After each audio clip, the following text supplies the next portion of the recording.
מה שלומך הרב זוהר זבורוב? ברוך השם, שלום לך. ברשותך, אני אתחיל בברכה לקדוש ברוך הוא. ברוך אתה אדוני אלוהינו מלך העולם שהכל נהיה בדברו. אמן. אתה מוזמן לשתות אם אתה רוצה. תודה רבה.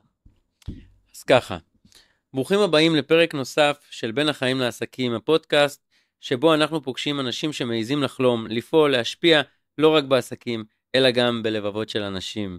היום יש לנו אורח מיוחד, לא רק איש של תורה, אלא גם איש של קהילה, של חזון, של שליחות. הוא רב, הוא אבא ל6 ילדים, מחבר ספרים, פעיל, חברתי, והוא מגיע מהלב של העם. מהשכונה הפשוטה, קבלו את הרב זוהר זבורוב, איש חזון שבא לשתף איתנו מסע של אמונה, קהילה ועתיד, ואפילו להיות רב היישוב. ספר לנו רגע על הבית שגדלת בו, מה זכור לך מהילדות בשכונת הזור? הבת שגדלתי בבית מלא בפשטות, בצניעות. גדלנו ברחוב בן צבי בשכונת בן גוריון, והחיים שלנו היו חיים שלא מוכרים היום מבחינה של החברה, של ילדים. גדלנו בשכונה, עם כל הילדים, במחבואים, בטפסוני, בגולות, בחברות, בערבות ההדדית. להורים מדהימים שכולם מלאים נתינה ופשטות. איך זה להיות בין העולים החדשים מברית המועצות בתוך עולם של תורה? היו לך אתגרים, רגעים מיוחדים? אה, מאתגר, לא פשוט, מבחינה שזה שההורים של פחות בשפה, פחות במנטליות, ואתה מגיע למקום לימודים, לשכונה, שכולם חיים את האהבה, את הארץ, את השפה, ובהתחלה קצת מביך, כן. אה, אבל למדתי להתגאות בהורים שלי, בטוב שלהם, בנתינה שלהם. בשפה העברית הם היו חלשים, אבל בלב הכי ענקים שיש. איזה יפה זה לומר את זה על הורים. איזה יפה זה להרגיש את זה ככה בתור בן. אתה מרגש. מה גרם לך לבחור במסלול של לימודי הרבנות? היה רגע מכריע? כשהגעתי לכיתה ח', לסיום כיתה ח', אמא שלי אמרה לי, זוהר, תשמע, אני לא רוצה לכפות עליך איזשהו מסלול לימודים, דעת, אתה יכול לבחור לעצמך ללכת לישיבה, או לתיכון, למסלול לימודים כזה או אחר. ותמיד היה לי צמאון רוחני, לדעת, ללמוד, להגיע לכל חלקי התורה, ושם החלטתי להיכנס לישיבה, ומאז הכל היסטוריה. איזה יופי. התחתנת צעיר מאוד. מה אתה יכול לספר לנו על זה? איך משלבים זוגיות עם שליחות תורנית? קודם כל, החיי נישואים זה הבית האמיתי, זה המגרש של החיים האמיתיים, בחוץ הכל מאוד חיצוני, וכשאתה מתחתן, מקים בית, אתה לומד להשקיע במקומות הנכונים והערכיים של החיים. וההבנה היא שאתה לא אדם פרטי, נולדת כדי לתת טוב, אין לבית, לאשתך, לילדים, ואין לכלל, וגימזת עצה את כל הדרך. יש לכם 6 ילדים. מה אתה לומד מהם ביום יום? וואו, מתוקים. קודם כל, להיות שמחים בלי סיבה, אוקיי. ושנית, לדעת שתמיד מישהו גדול שומר עליך, שם עליך עין. אלה הנסיכים שלי. אלה הנסיכים של תורה ואלה הנסיכים של בורא עולם. איזה משפט יפה אמרת. אתה רב של קהילה בת 250 משפחות. מה המשמעות של זה עבורך? או, אחריות. ויותר מזה, כולם בניי. להרגיש שהמשפחה שלך היא לא רק בת אישה ושישה ילדים. 200 משפחות שהן כמו בניך. ההזדהות, להרגיש ביחד, ההזדהות בשמחות וגם בעצב, במתן עצה, לא רק הלכתי ותורני. עצה של רב לחיים, לדרך, מיוחד, זכות, שליחות. מה המקום הכי רגיש שראית בו את עצמך בקהילה? הרבה צמתים, וגם את הכוח בקהילה. הרבה צמתים. אני חושב שהנקודה המרכזית בקהילה זה הערבות ההדדית, וההרגשה שכולם משפחה אחת. נספר סיפור קטן. באהבה? בתחילת המלחמה, ממש בחודשים האחרונים, הגיעו הרבה מפונים מהדרום, מהצפון, לכל מיני מקומות בארץ, בתי מלונות, וגם לשכונה שלנו הגיעו משפחה מאשקלון. זיקים, אשקלון. והיה להם ילד, בחור כבר, שעמד להתחתן עם גיורת, וכל החתונה נהרסה להם, כי הם באו לעזור. אז העליתי מחשבה, אולי נחתן אותם בקהילה. הרעיון עלה לאוויר וכל הקהילה נרתמו, חיתנו אותם בקהילה, עשינו חתונה מהממת באולם שלנו, ואנשים נתנו את הנשמה, הזמן, הכסף, הכיבוד, הקטרינג, והצלם, והזמר, אתה רואה כאילו, את הערבות, הנתינה, מיוחדים, מיוחדים. איזה כיף, איך רואים את השמחה בעיניים שלך שאתה אומר את זה. תספר לנו על פרויקט אחד שאתה הכי גאה בו, מהפעילות הקהילתית. ברוך השם שלנו כעשייה רבת גוונים, ובין אם זה גמח סיוע לאבלים, והזדהות בשבעה, וגם להפך בשמחות, הדרכת חתנים וכלות, אבל אני חושב שפרויקט הדגל שלנו זה ההשקעה בדור העתיד. דור שגודל למציאות בלי ערכים, בלי כבוד, נתינה, ויתור ותורה, מאבדים את זה לפעמים. ואצלנו יש הרבה פרויקטים למען הדור העתיד, דרשיות נוער בסיכון, לנערים ונערות, פעילות מדי שבוע לילדים במטווח של גילאים, וההשקעה בהם זה הדגל שלנו. איזה יפה לשמוע את זה. אתה שואף להיות רב יישוב. מה החזון שלך? מה תעשה אחרת? אני חושב שיש הרבה מקום להוסיף בלב של הדברים, באמונה, בהערכה, בכבוד. בסוף כולנו משפחה אחת. אם נצא כאן למרפסת, נראה את כל תל אביב, פרוסה לפנינו כשטיח, ויש המון מגדלים, בניינים גדולים, קטנים, גבוהים, אבל הגדלות להסתכל על כל אחד עם העוצמות שלו, הכלים שלו, הכוח שלו. ותפקיד של רב זה לא רק ללמד תורה, או לחתום על תיקי נישואים וכשרות, שזה חלק חשוב מאוד בתפקיד הרבני. אבל רב הוא גם אבא, הוא גם מורה דרך, הוא רואה צאן שנמצא בשמחות וברגעים הקשים של המשפחות, של האנשים, של התושבים, שיודע להשכין שלום בין זוגות, בין שכנים, לתת את המקום של האהבה, של הכבוד, של הוויתור, של האמונה. זה התפקיד הגדול מבחינתי של רב בישראל. איזה יופי, איזה כיף לשמוע אותך אומר את זה. ולפי מיטב הבנתי, היום באזור אין רב שהוא בתוך הקהילה או לקהילה. מה המסר שאתה היית רוצה כביכול, אם נגיד רואים את זה תושבי אזור, להעביר ולומר אולי שאפשר להשפיע ולקדם דבר כזה, כי מבחינתנו רב באמת חשוב שיהיה בכל יישוב. איזה מסר היית מעביר שאולי יוכלו לעזור לך להשפיע או לקדם דברים, כדי שבכלל יהיה רב באזור? הרבנים לשעבר של היישוב, יש אדם חיים, שיזכו לכם ארוכים ובריאות איתנה, הם התוו אבני דרך יקרים מאוד ביישוב שלנו. אבני דרך של נתינה, של כבוד הדדי, של אהבת חינם. אנחנו רוצים להמשיך את המסורת הזו, את הדרך הזו. והמקום של כל תושב ביישוב, להמשיך את העשייה המבורכת הזאת, לדעתי זה בתפילה. לבורא עולם שנזכה לתת מהטוב שלנו לכלל היישוב. והדבר השני היותר מעשי הוא לדבר על זה עם ראש המועצה, עם הנוגעים בדבר, להסביר את הצורך, את החשיבות של רועה צאן רוחני ביישוב שלנו. מהמם. מה חסר היום ברשויות המקומיות מבחינה רוחנית או ערכית לדעתך? באופן כללי, היום יש הרבה הדגשים על הספקים, על תוצאות, על מעשים, לדעתי צריך להשקיע יותר בלב, בשמחה, בנתינה, בכבוד, בהבנה, בהכלה, גם של אלו שהם שונים ממנו בדעות שלנו, בהסתכלות על החיים. צריך לתת מקום לביטוי של האהבה של משפחה לא בוחרים, וכולנו משפחה אחת, וצריך לתת את המקום והכבוד לכל אחד באשר הוא. הרב זוהר, תראה, אני אשאל אותך שאלה אישית, בתור תושב אזור היום. מה מבחינת שבתות? אתה תסגור לנו כבישים אם תיבחר, אתה מאמין בדברים האלה, אתה פה כדי לתת לכולנו ליהנות מהעיר ומהמקום, או שיש לך גם דעות מבחינת הדת, לבוא ולהגיד דת זה דת, תושבים זה תושבים, אני מפריד בין הדברים, אני גם סוגר את הדברים כמו שעושים בכל עיר דתית, או שאתה דווקא ממקום של אהבה, כבוד לכולם, שוויון, איזה מקום אתה נמצא? למה שאנחנו בעצם נוכל לסמוך עליך ולתת לך את הבמה הזאת או את העמדה הזאת של כוח, שהוא גם כוח על תושבי אזור? חד משמעית, אני לא מאמין בזה. סגירת כבישים וכפייה דתית, אנחנו לא שמה. מבחינתי גם רחוב ש99% מתוכו יהיו שומרי תורה ומצוות, ואחוז, כמה משפחות, לא סוגר את הרחוב.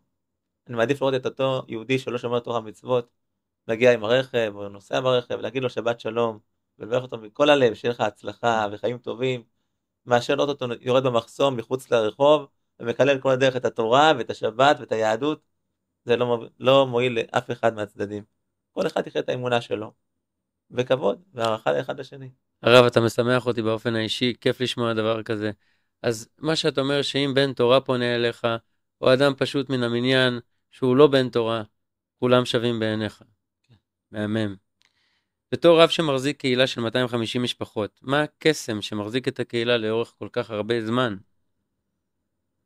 הכבוד לכל אחד. התחושה שכל אחד שייך. שלכל אחד יש מקום, ויכול לבטא את עצמו. ואנחנו משפחה אחת גדולה. אני אגיד לך סיפור קטן. כן. בראש השנה האחרון, הגיע אלינו ביום הראשון של החג, משום מקום, יהודי שהוא לא מוכר בשכונה, גר בכלל בצפון, הוא בא לדודים שלו לחג. הוא הגיע עם מכנס קצר, ממש קצר, חולצה קצרה, סנדלים ורובה. הוא מגיע מעזה, חייל, מותק, נשמה טובה. הגיל בא, נראה לא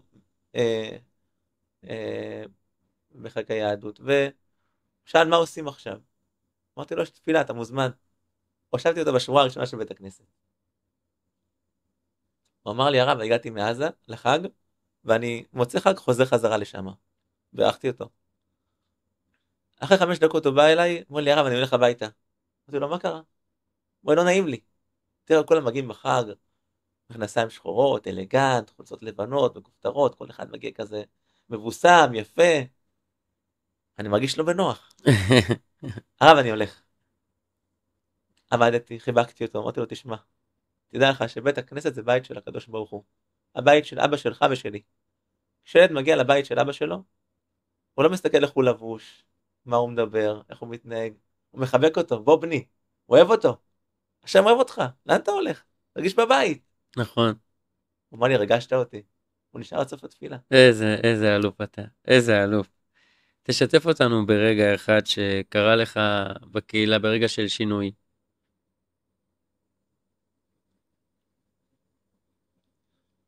כשנכנסתי לקהילה, גדלתי בקהילה הזאת, מילדות. אבא שלי וסבא שלי מתפללים בקהילה, מכשעלו לארץ.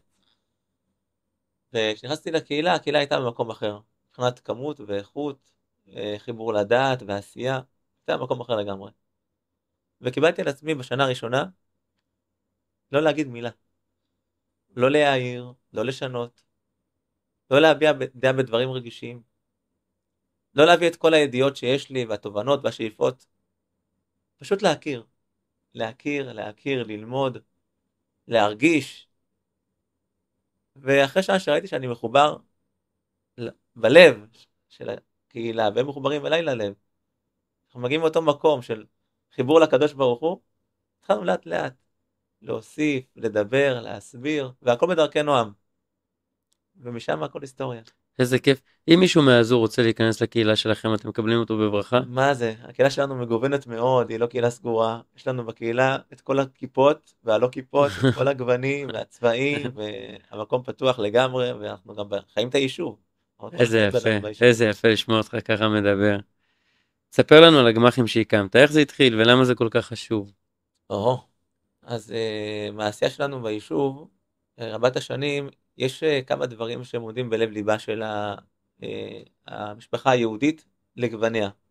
כל משפחה יהודית מסורתית, יש לה את החיבור לבורא עולם, לתורה, בשמחות, שזה בברית מילה, בר מצווה, חתונה, שכל אחד רוצה לקיים את זה באורך של מסמל יהדות. וגם לצערנו בעצב, בזמן של אבלות, של פטירה, של אובדן מישהו במשפחה, אז הקבורה היהודית והקדיש, השבעה, רוצים להרגיש חלק בקיום מסורת ההלכה והיהדות. ופה מגיע המצב שבעל משפחה נצטרך לצורך של שירותי דת. כן. מישהו שיחתן את הבן שלו, ושייתן לו הדרכה לבר מצווה, הנחת תפילין ולימוד עלייה לתורה. או אם זה האבלים שאין להם מישהו שיגיד קדיש, שמחפשים אז רב או בכל זה רב אתם עוזרים להם דרך הגמחים? דרך הגמחים. זאת אומרת שכל מי שתושב אזור, עכשיו שנגיד יראה את הסרטון הזה, יצטרך את העזרה שלכם, אתם תעזרו לו. בשמחה, זה עובד מדי שבוע. אז מדהים, מדהים. כל עוד שזה שווה לכולם, אז בעיניי דברים כאלה הם חיוביים אני אגיד לך מאוד. עוד משהו. כן. לפני כמה שבועות התקשרה לאישה אחת, אני לא מכיר אותה מהיישוב, וביררה לגבי לימודי בר מצווה לבן שלה. הסברתי לה כמה זמן זה אורך, ומה המפגשים, ומה התכנים, ואמרה לי בסוף כמה זה עולה לי. אמרתי לה, אנחנו לא מוכרים את התורה שלנו בכסף. איזה תשובה יפה. ותשמע, כמה שניות של שקט, לא הבנתי, אמרתי, נתקע את הטלפון, היא פשוט בכתה. היא אמרה, אתה מרגש אותי. לא חלמתי לתשובה כזאת. יש לנו תורה מתוקה שייכת לכל עם ישראל, אנחנו רוצים להעביר אותה לעם. זה באמת מרגש. אתה רץ להיות רב. רב יישוב. מה מביא אותך לשלב הזה? ומה אתה רוצה לתת לתושבים שהם ירצו לבחור בך כל פעם מחדש? ההיכרות שלי עם התושבים, תושבי האזור, היא היכרות רבת שנים. גדלתי כאן מגיל קטן, נולדתי באזור, וההיכרות שלי עם הקהילות, בתי הכנסת, הדתיים, החילוניים, החרדים, לגווניה היכרות עמוקה ואמיתית. ואני חושב שיש לי הרבה מה לתת לקהילה, ליישוב, מבחינת האהבה והנתינה, הכבוד, הערכה, האמונה בכל אחד. אנחנו מגיעים מעשייה מבורכת במקום שלנו כעת, ויש לי הרבה מה להוסיף ולתת לשאר האנשים בכל היישוב שלנו. מהמם. איפה אתה רואה חיבור בין רוח קהילה ורשות מקומית? אני אגיד לך ככה משהו אישי שהיה לנו בתקופה האחרונה. אירועי יום הזיכרון, יום השואה, יום העצמאות שהיה ביישוב. אלוהים הממלכתיים שמגיעים אליהם גם ראשי הרשות וגם התושבים שבאים להזדהות, להביע כאב, צער. והייתי שם. הלכנו לכנסים, כמעט לכל הכנסים, לכל האירועים, ואתה רואה את החיבור של היישוב, לא רק בדברים שמסמלים דת ותורה, אלא במקומות האלה של הרגישות, של מה שנוגע בהם, של הזיכרון ויום השואה, ששייכים לעם ישראל בתור עם. עם ישראל הוא עם מדהים, מיוחד, מגוון מאוד, ויש דברים שנוגעים בו. אז נוגעים בו, נכון, יהדות, כשרות, נישואין, אבל נוגעים בו גם האירועים הממלכתיים האלה שצריכים לציין, לחבק, לכבד, והיינו שם לאורך כל הדרך. אתה מדהים בעיניי. אתה יודע, אני תמיד אומר שיש את כל העולם, ואני אומר שיש לכל מדינה, יש שר שמשגיח עליה, ופה בישראל, בורא עולם, הוא משגיח עלינו, הצינור שלנו והחיבור שלנו ישיר איתו. אז מה שאתה אומר מאוד נכון, ככה אני מרגיש את זה שמהחיבור האלוקי שלך, אתה אומר את זה ככה לתושבים. מה חסר לדעתך היום לציבור הרחב שאתה מתכוון להשלים? חסר אורך רוח, אמונה, כבוד הדדי, שמחה, הערכה, הרבה חינוך. וחינוך זה לא רק לילדים, זה הדוגמה שלנו, ההורים, המבוגרים. אם קצת יותר נשדרג את האישיות שלנו, הדור הבא יהיה אחרת לגמרי. אם היו שמים לך על משקל, דת או אמונה, במה היית בוחר? אני חושב שהאמונה זה הכלי החזק ביותר. נכון. אם היית יכול לשנות דבר אחד ביישוב או במדינה, מה זה היה? אהבת חינם. אני חושב שצריכים יותר לשמוע גם את אלה שלא נעים לנו באוזן. תראה, כבוד הרב, אתה ענית פה תשובה שאני מתקן את כל האנשים שאני פוגש, את כל הבני אדם שאני פוגש, כי בינינו, אם אנחנו נלך לתורה, אז אין אהבת חינם, יש רק שנאת חינם. אבל אם אנחנו נלך למקור האלוקי, יש אהבת אדם. ואני תמיד מתקן, למה אני תמיד מתקן?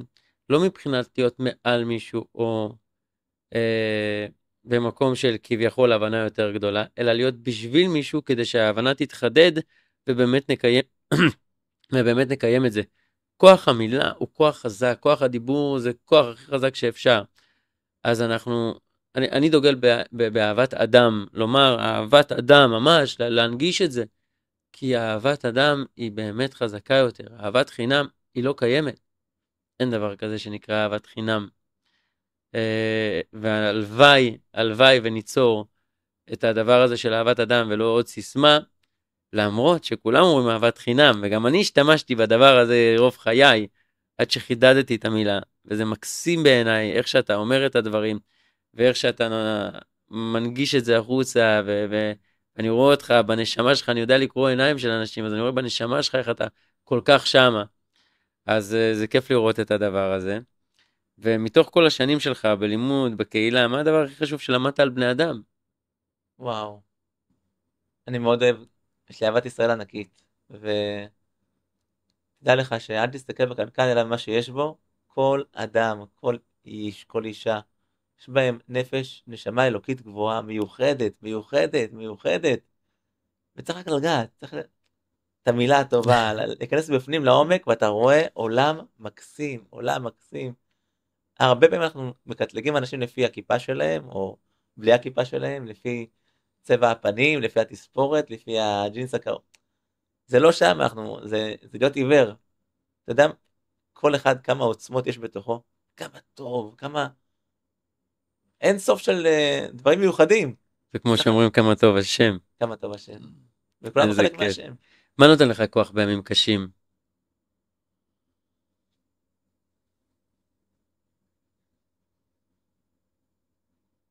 האמונה וההבנה שאפשר תמיד להועיל, ואפשר תמיד לתת טוב לאחרים, והרבה אנשים צריכים אותך.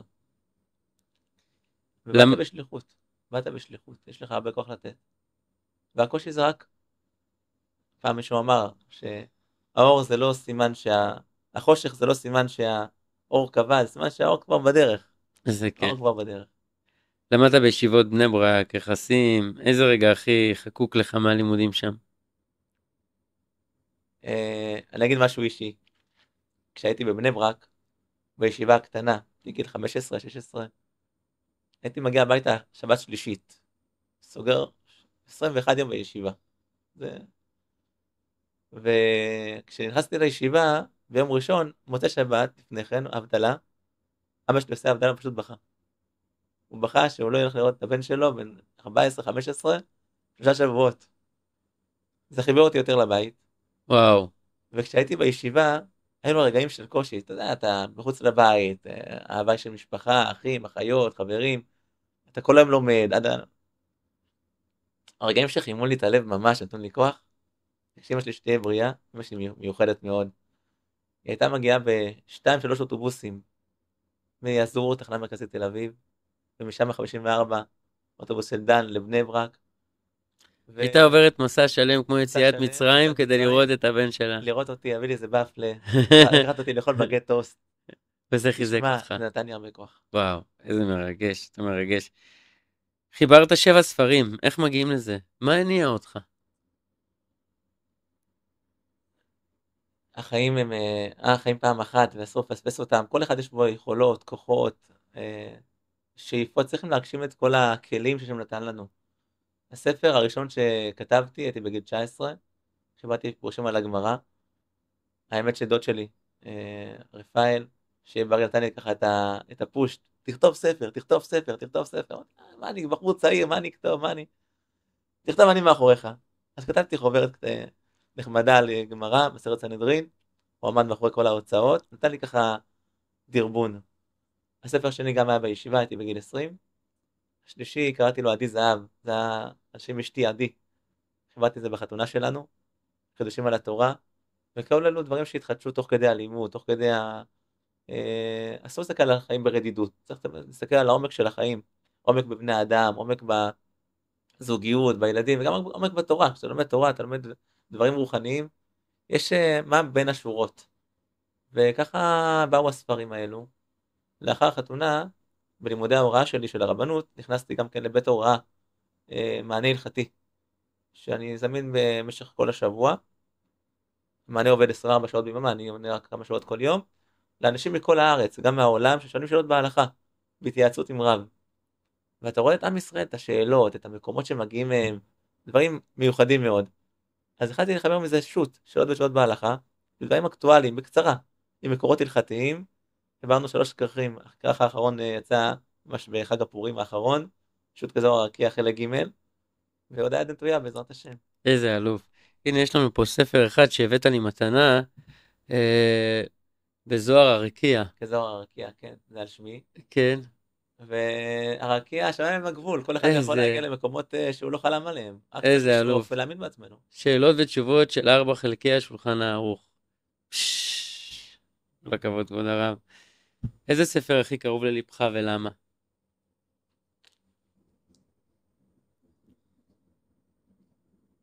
עדי זהב על התורה. הוא על שם אשתי, שהיא המנוע של הבית, היא המנוע שלי, היא הכוח שנותן לי לתת מעצמי לכלל, לקהילה, לתושבים, והכל בזכותה. שלי ושלכם, שלה. תשמע, זה היה חשוב לומר את מה שאמרת, כי בעיניי זה לא רק מראה לי שאתה רב גדול, אלא אתה אוהב גדול, איש משפחה, ואיש שמכבד את אשתו. אתה יודע, בתורה, התורה מייחסת חשיבות ואהבה מאוד מאוד גדולה לאישה, והתורה אוהבת את האישה בכל רמ"ח איבריה, והאדם, במיוחד רב, שרוצה להנחות קהילה או להיות רב יישוב, שקודם כל יודע לכבד את הבית שלו, ולהוקיר תודה על האישה שלו, ואפילו לכתוב ספר עבורה. אני מאמין שאתה תוכל לכתוב סיפורים גדולים על היישוב שאתה תנהל אותו פה. מה נותן לך את הכוח לקום כל בוקר לעשייה? האמת שזה מתחיל מהלילה, קשה לי להירדם. כי אני כל כך חי את העשייה, את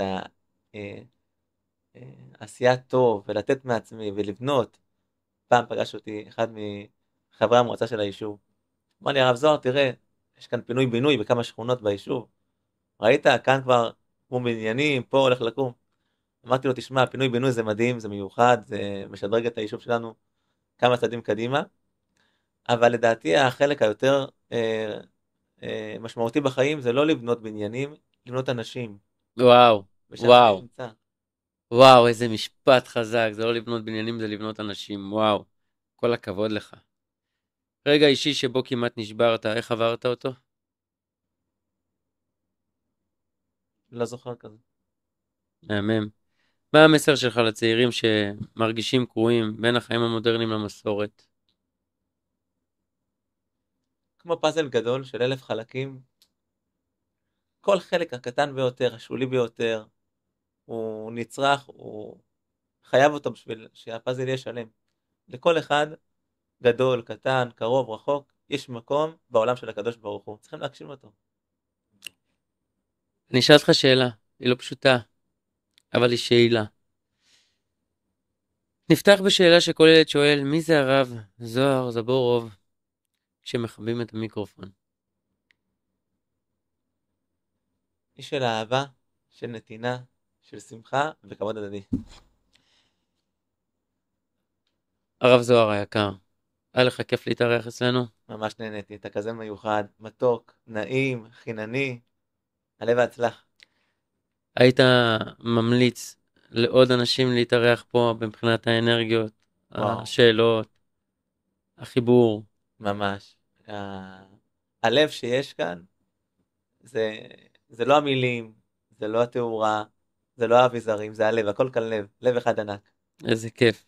אז הרב זוהר היקר, תודה עמוקה שבאת לאולפן שלנו היום, ושפתחת בפנינו דלת לעולם של תורה, קהילה ועשייה עם נשמה.